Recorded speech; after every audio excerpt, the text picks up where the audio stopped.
কারো শূন্যস্থান কেউ পূরণ করতে পারে না, যার যার শূন্যস্থান নিজেকেই পূরণ করতে হয়।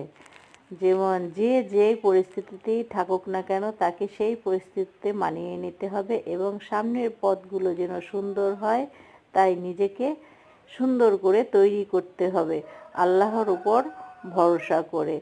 আমার নিজের পথ চলার পথটা আমি নিজেই তৈরি করতে পারি আমার মন থেকে ঘুচিয়ে।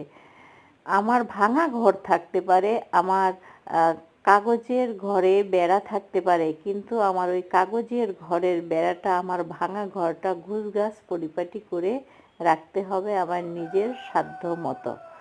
এটাই হচ্ছে আমাদের মানুষের নিয়ম নীতি বলে আমি মনে করি। কারণ তাহলে দেখা যাবে যে আমার আশপাশের পরিবেশ আমি নিজেই সুন্দর করে তুলতে পারি। তাই কখনো নিজেকে ছোট বা করে কোনো হতাশ হওয়া যাবে না। নিজের পথটা সামনের দিকে চালিয়ে নিয়ে যেতে হবে নিজের মতো করে গুছিয়ে।